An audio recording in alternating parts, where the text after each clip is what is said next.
Hello friends, this is Dr. Neeraj and we are discussing the part 3 of the revision summary on classical mechanics. And today we are going to discuss about Hamiltonian formulation. So how Hamiltonian formulation, it is different from the Lagrangian formulation.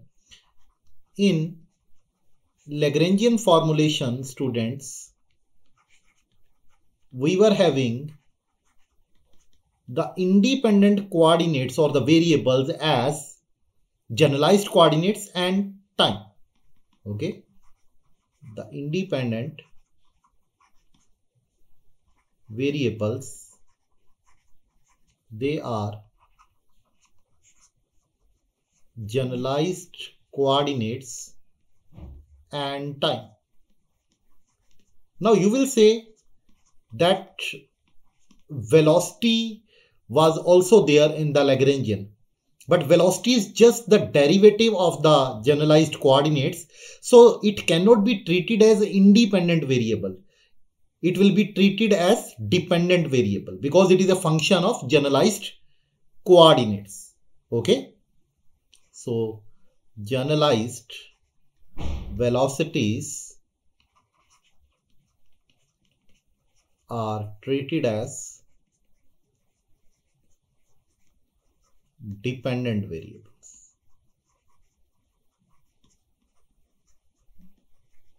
So then, we often talk about phase space. So in phase space, we are having coordinates and momenta. So Hamilton introduced a new function which is a function of generalized coordinates and momenta, और उसको उसने नाम दिया बेटा Hamiltonian. Okay, so Hamilton introduced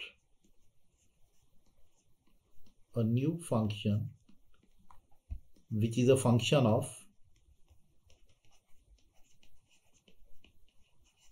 coordinates and momenta and of course time. Time तो रहेगा ही दोनों में, and momenta and time, and called it Hamiltonian. तो अब हैमिल्टोनियन और लैग्रेंजियन में रिलेशन क्या है बेटा? तो ये बड़ा इंपॉर्टेंट है, छोटा सा रिलेशन है बट इसके ऊपर बेस्ड क्वेश्चन पूछा जाता है बेटा in every entrance exam, not only in NET, GATE, JEST, TIFR, सब में पूछा जाता है. ओके, तो यहां पे क्यूजे को मैं ले रहा हूं जनरलाइज्ड कोऑर्डिनेट्स, पीजे को जनरलाइज्ड मोमेंटम लेके चल रहा हूं. तो लैग्रेंजियन आप देख सकते हो, मैंने कोऑर्डिनेट्स और वेलोसिटी का फंक्शन लिखा है. एंड जो आपकी Hamilton's canonical equations of motion है are, they are given by p j dot minus curly h by curly qj and qj dot curly h by curly pj and curly h by curly t equal to minus curly l by curly t. तो अगर हमें Hamiltonian पता है, इस तरह से बेटा मैं pj dot and qj dot निकाल सकता हूं, और लैग्रेंजियन से हैमिल्टोनियन और हैमिल्टोनियन से लैग्रेंजियन भी निकाला जा सकता है via using this relation. So this is very very important, simple yet important. इसके ऊपर बेस्ड बहुत से क्वेश्चन आते हैं. तो मैं आपको शॉर्टकट भी बताऊंगा, लैग्रेंजियन से हैमिल्टोनियन निकालने का कई क्वेश्चन में शॉर्टकट भी लगता है. ओके, तो वो भी मैं आपको बताऊंगा क्वेश्चन में जहां पे यूज होगा. बट अदरवाइज अगर आपको शॉर्टकट का नहीं पता है या किसी पर्टिकुलर क्वेश्चन में शॉर्टकट नहीं लगता है तो उसमें इसी फार्मूले से हमें करना पड़ता है. तो अभी हैमिल्टोनियन के कुछ डिफरेंट केसेस बनते हैं बेटा. तो केस 1 है डिपेंडिंग अपॉन कि आपकी पोटेंशियल एनर्जी, बेसिकली हम देखते हैं कि पोटेंशियल एनर्जी कौन कौन से कोऑर्डिनेट्स पे डिपेंड करती है. अगर मान लो बेटा आपका जो लैग्रेंजियन है वो ऑब्वियसली वो तो पोजीशन और वेलोसिटी पे डिपेंड करता ही, बट उसमें टाइम नहीं है. ठीक है, और जो आपका पोटेंशियल है उसमें अकेले कोऑर्डिनेट्स हैं, वेलोसिटी नहीं है. तो यहां पे हमने क्या लिखा है, अगर आप देखें यहां पे तो लैग्रेंजियन में टाइम नहीं है, Lagrangian does not contain time explicitly, okay, Lagrangian does not contain time explicitly, ठीक। तो हैमिल्टोनियन में भी टाइम नहीं होगा, Hamiltonian will also not contain time explicitly। जो लैग्रेंजियन में मिसिंग होगी, जैसे साइक्लिक कोऑर्डिनेट हमने करा था, तो हैमिल्टोनियन में भी वो मिसिंग होगा। तो H यहां पे बेटा आपका कांस्टेंट हो जाता है। अभी कांस्टेंट लिखा है बट वैल्यू कितनी है वो नहीं बताई। और जब आपका पोटेंशियल सिर्फ कोऑर्डिनेट्स पे डिपेंड हो तो आपका जो सिस्टम होता है बेटा कंजर्वेटिव होता है। फिर ये बहुत इंपॉर्टेंट रिजल्ट है, आपने याद रखना है। अगर कंजर्वेटिव होता है, यहां पे आपने कांस्टेंट बोला, यहां पे कंजर्वेटिव बोला, ठीक है, तो यहां पे इस केस में Hamiltonian becomes equal to E, where E is total energy of the system. और टोटल एनर्जी क्या होती है? Kinetic plus potential. तो इस केस में ये टी प्लस वी हो जाता है, where T is kinetic energy and V is potential energy। और अगर इन दोनों को मिला दूं बेटा मैं, ठीक है, तो क्या बन जाता है? H equal to E equal to constant बन जाता है। बट अगर इसी केस में मैं आगे ले लेता हूं कि L में टाइम भी आ गया, ठीक है, पोटेंशियल वैसे का वैसा ही है, इससे तो H इक्वल टू ई आ रहा है, बट यहां पे टाइम आ गया। अब अगर टाइम आ गया तो H कांस्टेंट नहीं होगा, वैल्यू उसकी जरूर आ रही है, but now it is not a constant. H equal to E not equal to constant. तो ये दोनों केसेस तो मैंने लिए जिसमें आपकी potential, this V is potential energy बेटा, ओके। तो जिसमें जो पोटेंशियल एनर्जी है सिर्फ कोऑर्डिनेट्स पे डिपेंड करती थी, बट ऐसा भी तो हो सकता है कोऑर्डिनेट्स के अलावा वो वेलोसिटी पे डिपेंड कर जाए इन सम ऑफ द केस। तो उस केस में H नॉट इक्वल टू ई होगा। मैं इसी के साथ इस केस 1 में ही यहां पे पार्टीशन कर देता हूं, ठीक है, केस 1 में अलग मार्कर मैं चूज कर लेता हूं, इसी में आगे यहां पे लिख देता हूं। अगर पहले केस में आपका V equal to V q q dot रहा होता बेटा, तो फिर सिस्टम कंजर्वेटिव नहीं होता, फिर आप कंक्लूड करते system is non conservative, okay, system is non conservative, ठीक। और अगर नॉन कंजर्वेटिव हो तो बेटा H आपका फिर E के बराबर नहीं होगा, तो फिर आप कंक्लूड करोगे H not equal to E. तो पहले केस में आपने कंक्लूड क्या करा होता? फिर आपने कंक्लूड ये करा होता कि constant equal to H not equal to E, okay. तो ये केस 1 के साथ ही आप इसको केस 3 भी बना सकते हो अलग से। इसी तरह मैं यहां पे एक केस और बनाता हूं। अगर इसी में केस 2 के साथ आपका ये सिचुएशन रही होती तो इसमें भी आप यही कंक्लूड करते H not equal to E. तो यहां पे आपका क्या आता है? H not equal to E not equal to constant.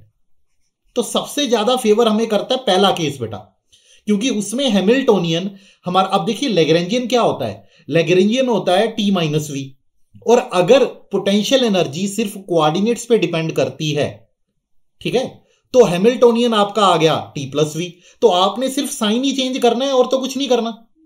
Lagrangian आपको गिवन है तो उसका साइन आप माइनस के बजाय प्लस का कर दो तो हैमिल्टोनियन आ जाएगा, ठीक है।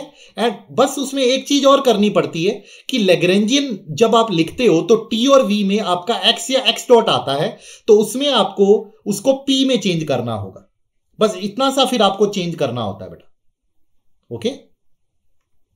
चलिए, अब जैसे हमने काइनेटिक एनर्जी करी थी ना जब लैग्रेंजियन डिस्कस करा था डिफरेंट कोऑर्डिनेट सिस्टम्स में, तो उसी तरह हैमिल्टोनियन कैनोनिकल इक्वेशंस देखते हैं डिफरेंट कोऑर्डिनेट सिस्टम्स में कैसे आती हैं। So I will discuss here about cylindrical and spherical coordinates बेटा, ठीक है। तो सबसे पहले सिलेंड्रिकल कोऑर्डिनेट्स में देखते हैं। तो सिलेंड्रिकल कोऑर्डिनेट्स में आपका क्या रहता है बेटा, यहां पे कोऑर्डिनेट्स क्या क्या हैं, आर कॉस फाई या आर कॉस थीटा भी कह सकते हो,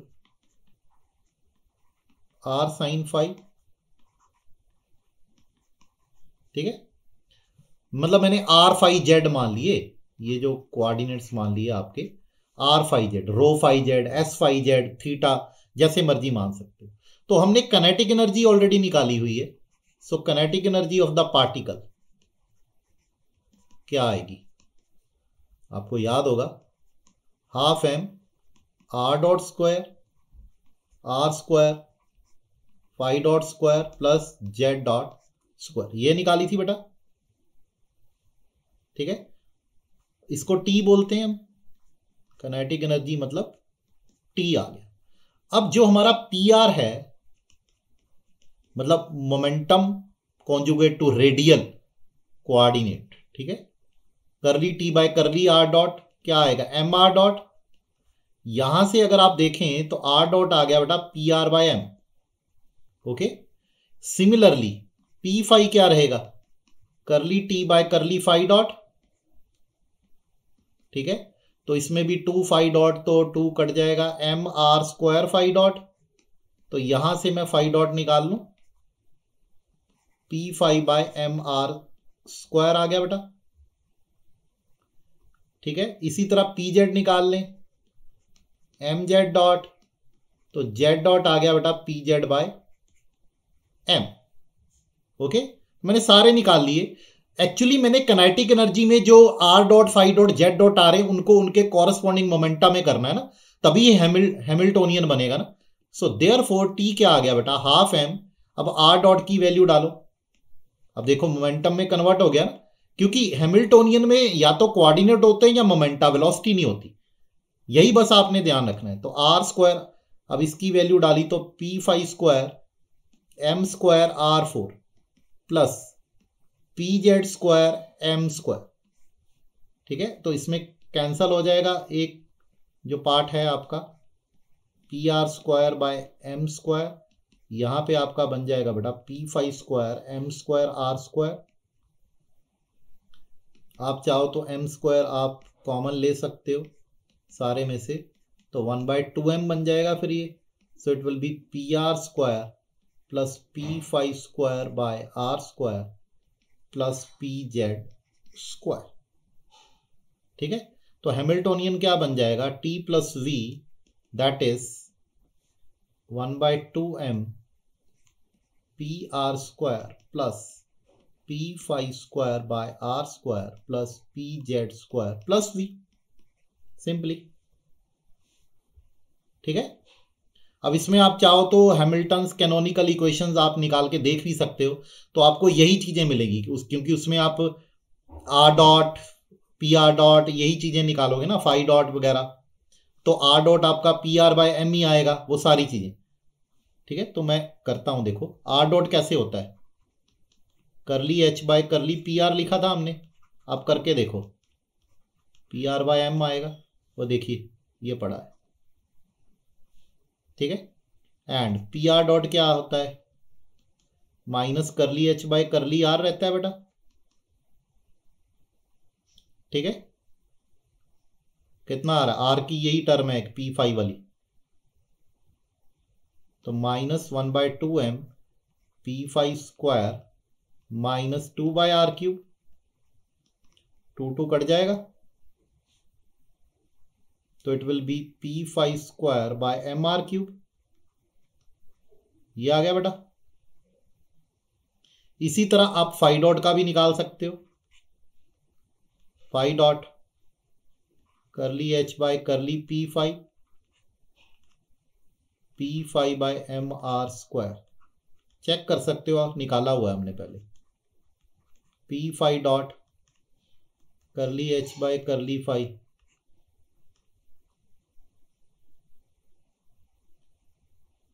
तो v अकेला v बचेगा बस इसमें, यहां पे भी v आना था ना, सॉरी, करली v बाय करली r दो टर्म में आनी थी ना, यहां पे मैं यहां पे लिख देता हूं, क्योंकि v भी तो r का फंक्शन है, तो यहाँ पे सिर्फ minus curly v by curly phi, v में तो सारे ही आएंगे ना, r फाई यहाँ पे लिख लो आप r फाई z, ठीक है। तो similarly you can do about z also. तो इस तरह से बेटा निकाला जा सकता है। तो देखो कितना इजीली मैंने काइनेटिक एनर्जी स्टार्ट की सिलेंड्रिकल कोऑर्डिनेट्स में, तो उसको कन्वर्ट कर लिया मैंने, हैमिल्टोनियन आ गया इजीली, क्योंकि इसमें मेरी पोटेंशियल एनर्जी सिर्फ कोऑर्डिनेट डिपेंडेंट थी। तो t प्लस वी लिख के कितना इजी हो गया, नहीं तो वो पीजे क्यूजे डॉट माइनस एल करके हमें करना पड़ता है, ठीक है। चलिए अब स्फेरिकल कोऑर्डिनेट्स में देखते हैं इसी तरह। तो स्फेरिकल कोऑर्डिनेट्स में बेटा क्या रहता है हमारे पास, उसमें x1 क्या हो जाएगा, r sine theta cos phi, x2 r sine theta sine phi, x3 r cos theta. तो इसका भी काइनेटिक एनर्जी का एक्सप्रेशन हमने, तो मैं t लिख रहा हूं इसको, अब नोटेशन आपको पता है, मैंने लास्ट में बता दी है। तो r square plus r square theta dot square, r square sine square theta phi dot square, ठीक है। तो बेटा इस लेक्चर को देखने से पहले मेरा फर्स्ट लेक्चर जरूर देखिए, तभी ये आपको काइनेटिक एनर्जी का समझ आएगा कि मैंने ये डायरेक्ट कैसे लिख दिया। तो जिन बच्चों ने पहले लेक्चर नहीं देखे हैं फर्स्ट एंड सेकंड पार्ट, तो प्लीज उनको पहले देखिए, फिर इस थर्ड पार्ट को आप देखेंगे तो आपको बहुत इजी लगेगा। तो इसमें देखिए बेटा पी आर आपका क्या बनता है, curly T by curly are dot M are dot. तो यहां से आर डॉट क्या आया बेटा, पी आर बाय एम, ठीक है। तो इसी तरह p theta curly T by curly theta dot, तो m are square theta dot, तो थीटा डॉट आ गया बेटा आपका p theta by M R square, तो पी फाई आ गया curly T by curly phi dot, तो ये आ गया m are square sine square theta phi dot, यहाँ से फाई डॉट आया p phi by M R square sine square theta. तो हैमिल्टोनियन जैसे हमने पहले लिखा था, कैसे लिखेंगे, t प्लस वी, ओके। तो हाफ m, अब मैं वैल्यूज डाल देता हूं, P are square by M square plus R square P theta square M square are four plus R square sine square theta P phi square M square are four sine four theta, this plus V. तो इसमें M square बाहर निकाल के 1/2m रह गया, P are square P theta square by R square P phi square by R square sine square theta plus V, R theta phi का है, ठीक है बेटा। तो उसी तरह से आप निकाल सकते हो, मैं आगे इक्वेशंस नहीं निकाल रहा, 3 इक्वेशंस तो यही रह जाएंगी जो आपने R dot theta dot phi dot निकाली हैं, तो बाकी आपकी पी आर डॉट वगैरह वो रह जाएंगी। तो सिमिलरली यू कैन डू जैसे हमने करा है। तो एक क्वेश्चन करते हैं जो ज़्यादा इंपॉर्टेंट है हमारे लिए। तो जैसे मैंने उसमें आपको सिंपल पेंडुलम का बताया था ना, तो सिंपल पेंडुलम का मैं इसमें भी डिस्कस करता हूं, ठीक है। तो आपको समझ आ जाएगा ना, क्योंकि उसमें मैंने डिटेल में डिस्कस करा है इसकी kinetic and potential energy Lagrangian वाले आर्टिकल फर्स्ट लेक्चर में बेटा। तो आप देख सकते हैं जिन्होंने नहीं देखा है उसमें। तो मैं डायरेक्टली यहाँ पे लैग्रेंजियन लिख के इसमें हैमिल्टोनियन निकालूंगा और हैमिल्टन इक्वेशन यहाँ से निकालूंगा, ठीक है बेटा। तो यहाँ पे ये है सिंपल पेंडुलम, तो इसका एक ही डिग्री ऑफ फ्रीडम था हमारा थीटा, और ये मैंने एल माना था, तो यहाँ पे मास था एम। तो ये हमारा क्या हो गया था बेटा, एल कॉस थीटा हो गया था, and this was L sine theta, ठीक है। तो इसकी पोटेंशियल एनर्जी मैंने लिखी थी वहां पे, अगर आपको याद हो। तो अब इसमें डिपेंड करता है बेटा, अब ये भी आपने ध्यान रखना है, मैंने पोटेंशियल एनर्जी ये लिखी थी। अब बहुत से बच्चे ना कंफ्यूज रहते हैं कि रेफरेंस पॉइंट इसको लेना है किसको लेना है। तो आप एक चीज बेटा दिमाग में रखना हमेशा, आपकी जो इक्वेशन ऑफ मोशन है वो रेफरेंस पॉइंट पे डिपेंड नहीं करती है। आप पोटेंशियल एनर्जी का रेफरेंस कुछ भी ले लो, बट आपकी जो फाइनल इक्वेशन ऑफ मोशन है ना वो सेम ही आएगी। आप दोनों रेफरेंस, आप चाहे इसको रेफरेंस पॉइंट ले लो या इसको ले लो, आप दोनों मेथड से करके देखना बेटा, ठीक है। So you need not worry about reference पे, आपकी इक्वेशन ऑफ मोशन कभी डिपेंड नहीं करती, आपकी सेम ही आएगी, ठीक है। तो यहां पे ये टोटल एल था, तो ये आपका आया है L minus L cos theta. तो मैंने रेफरेंस ये लिख के निकाली, तभी मैंने पॉजिटिव ली है, ठीक है। आप रेफरेंस ये लोगे तो आप ले लोगे minus M G L cos theta. तो आप खुद ही देखो, जो कॉस थीटा वाली टर्म है वो इसमें भी तो minus M G L cos theta आ रही है। तो जब आप लैग्रेंजियन इक्वेशन निकालोगे या हैमिल्टोनियन, उसमें तो एम जी एल तो कांस्टेंट है, उसका डेरिवेटिव तो जीरो होने वाला है बेटा, उसमें तो डेरिवेटिव होता है ना आपका, तो डेरिवेटिव तो कांस्टेंट का तो जीरो ही होता है।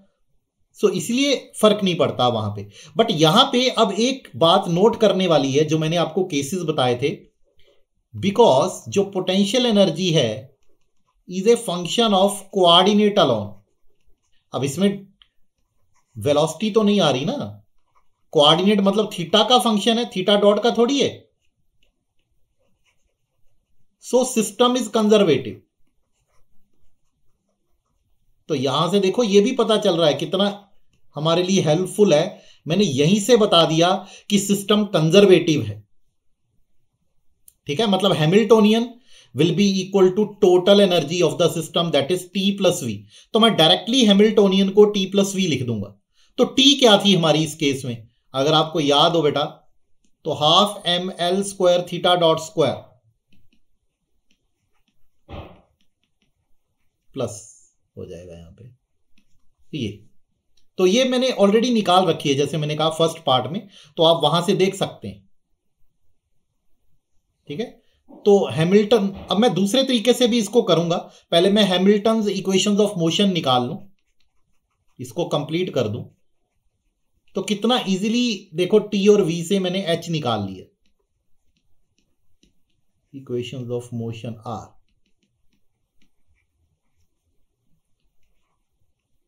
Theta dot curly H by curly p theta रहता है, ठीक है। तो ये आएगा p theta by m L square. ये मैं अभी बताता हूं कैसे आ रहा है।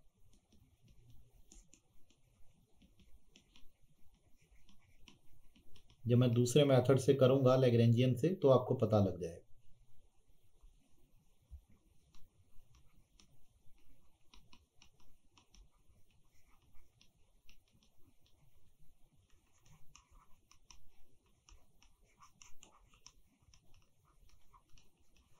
फॉर स्मॉल थीटा आप साइन थीटा को थीटा ही लेते हो।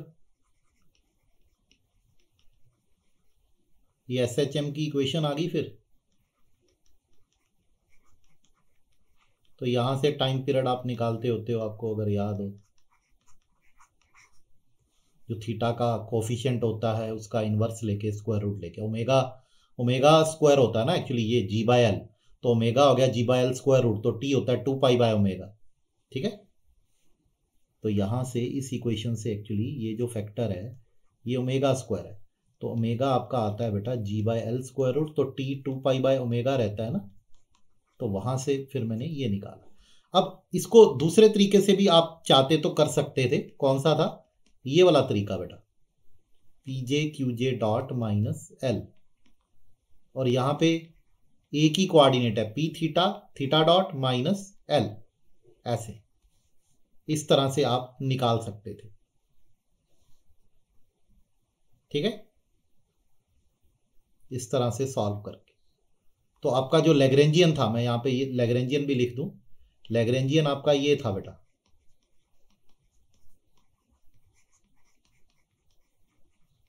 तो वो आप यहां पे पुट कर दोगे लैग्रेंजियन। तो लैग्रेंजियन से आप पी थीटा और थीटा डॉट वगैरह आप निकाल सकते हो, जैसे आपने पहले निकाला P theta curly L by curly theta dot करके, तो वो आएगा M L square theta dot. तो वहीं से मैंने ये लिखा हुआ है ऑलरेडी, ये जो थीटा डॉट है ना, यहाँ से देखिए थीटा डॉट क्या आया, p theta by m L square ही आया ना, तो वहीं से मैंने ये सारी चीज़ें लिखी हुई हैं लैग्रेंजियंस। ये जो लिखा है ये वहीं से थीटा डॉट, इसको अब पी थीटा में कन्वर्ट कर सकते हो ना, थीटा डॉट की वैल्यू यहाँ पे आप इस प्लेस पे सब्स्टिट्यूट करके, ठीक है। तो यहां से भी अगर आप निकालोगे इस इक्वेशन को यूज करके, you will see you will reach at this relation only, but इसमें कितने ज्यादा आपके स्टेप्स लग जाएंगे, ठीक है ना। पहले लैग्रेंजियन ये सारा, सिर्फ आपको ये वैल्यू जरूर चाहिए थीटा डॉट कितना है, दिस वैल्यू यू रिक्वायर, क्योंकि आपको इसको पी थीटा में कन्वर्ट करना है थीटा डॉट को, और आपको कुछ नहीं चाहिए, ठीक है। तो इस रिजल्ट को बेटा याद रखना है।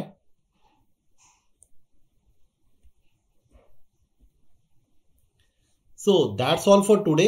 तो नेक्स्ट लेक्चर में बेटा मैं इसके PYQs डिस्कस करूंगा बेस्ड ऑन दिस फॉर्मूला जो हमने डिस्कस किया है, एंड और भी जितने भी टाइप्स के हैमिल्टोनियन के बन सकते हैं, ठीक है।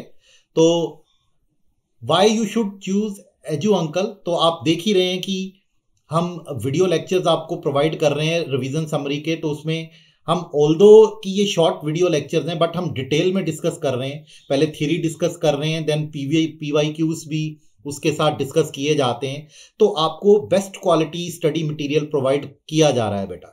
तो आपको डुअल लर्निंग मोड भी प्रोवाइड कर रहे हैं, PDF भी है, हार्ड कॉपीज भी है, और आप मोबाइल ऐप पे ही अपने डाउट्स भेज सकते हैं, और बहुत सारे जो एक्सपर्ट्स हैं तो वो आपके जो डाउट्स हैं उनको रिजॉल्व करते हैं, and you are having access of free videos and the content related to your study also. Okay बेटा, thank you very much. Next lecture में मिलते हैं।